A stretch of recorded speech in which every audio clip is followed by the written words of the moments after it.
day, we're finally out here in the garage again, working on this freaking piece of junk. It's been so long since I touched this thing, I'm like totally lost. I don't even remember how to work on things anymore. It's ridiculous. Taking like a 3-year break. Well, we're gonna get back into it now. I have a decent amount of parts here already. Hopefully we'll get some motor parts coming for this thing pretty soon. But right now I'm working on getting lift pump hooked up, all the fuel lines. I'm gonna start routing tranny lines, start getting all the wires and everything tucked away and fastened up on the frame and everything. It's like super overwhelming because like nothing's ran, nothing's there anymore. All the electrical, I pulled everything out. It's all getting rerouted as we speak. And there's just so many things that need to get ran, but there's no motor in it and there's no tranny in it. So some of the stuff that has to go to the motor and tranny kind of just have to run and kind of hope it lands in the right spot where I need it. Trying to figure out where everything needs to be without everything in the truck is kind of difficult, but kind of just got to work our way from back to front here. So see what happens, but I'm sure I'll be backtracking a lot. I'll probably put some stuff together and then be too early and then I'll take it back apart and it's just going to be a pain. But we got a bunch of AN line here. Got a bunch of 8, some 10. I think there might, oh, that's 6, 8, 10. And I had a 12 that I already put on here. That's the feed from the tank to the pump. Definitely overkill, but in my opinion, you can't have too much feed going to the pump. I mean, the more the better, honestly, with a 12 valve especially. And what else do we got going on here? So we got our fuel cell. So this is a feed to the tank. I'm gonna have a return from the pump, a return from the motor over there. And then other lines, I got all -8 AN lines going in for the tranny coolers. So we're just gonna start putting lines together here and start routing things around and see where it goes. Probably gonna move pretty slow here because like I said, it's been a long time since I've done anything with this. Definitely way out of the groove, especially on making videos and being in front of the camera, so bear with me. The first few videos here are gonna be pretty rough.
minty plug.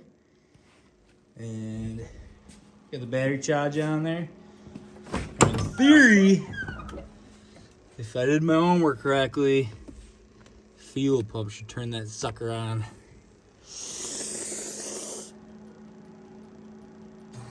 Oh yeah. Oh. Yeah. Ooh. She's pushing good. Sounds a little chunky. Hell yeah. Decent. This is 2 years ago I worked on that and my wiring is still on point. Ish. That's probably the most legit thing I've ever done to this truck. Alright, bear with me under here. Got this big old camera. It's hard to see what's going on, but got this sucker all loomed up for the tranny cooler. Freaking minty ground right there. It looks like a 5/16, so it's actually a 10mm bolt. Trust me. And freaking goes over the frame. Look at them bad boys. Premium wire install. Got a nice plug there just in case. We're gonna have to fix it every week. Alright, man. Hit the switch. You get the replug and you know the thing. Yeah, the thing. Heavy? Yeah. Let's go! Yeah! Now you're good. So we're just gonna close out the video here. Kind of do like a general overview of what's going on because so many things have been coming in lately as far as parts. We've been jumping around doing this, going over and doing that because we're waiting on parts for this, waiting on parts for that, kind of all over the place. So, start with wiring, I guess. Obviously, this has already been seen. This was done a couple years ago. It sounds so mad. Took a couple year break there. Got a lot of the wires already ran in the frame. We still need to finish tying everything up. We had it at one point, but trying to run everything through the frame when nothing's actually in place yet is surprisingly difficult, believe it or not. It's hard to run, like, so let's say a tranny line's up the frame and fasten them together when we don't really know exactly where they need to land. So we'll get everything ran as far as we can, and once we start to put the motor in training, we'll start to get those situated more. But anyway, so the wiring, we're talking about wiring already. Got ourselves some fancy crimpers here, so we could do like OEM style weather pack wire connectors. So we could do this if we ever need to replace pump or take things apart or whatever. Make it very nice and clean looking. That's like the whole reason we're doing all of this is because I want everything to be clean. I've been trying really hard. It's not really my style, but I'm trying really hard to take my time on this and make everything so it's done right. What are you eating? New shop dog. She's still training. Be patient. So yeah, doing all our wiring, getting everything, all the connectors done, getting them all ran, getting everything loomed properly. Tranny coolers are wired up. Fuel pumps are wired up. Come on, close up, buddy. Look at this premium wire job. Believe it or not, it's actually a wire. Got a nice fancy plug under here. Premium. Shot dog in the way.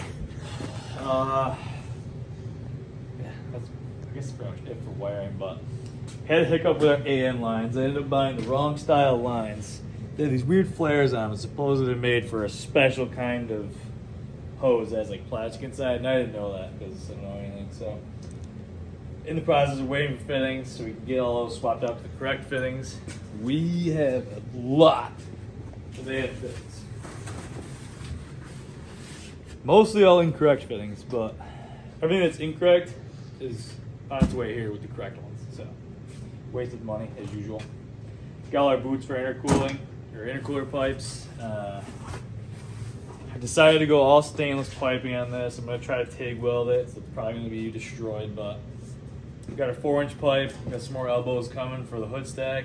Some straight pipe. This is actually stainless, believe it or not. It just needs to be polished. That's going to be for all our intercooler stuff, all the 3-inch. Lots of gaskets. Got some freaking fresh units here.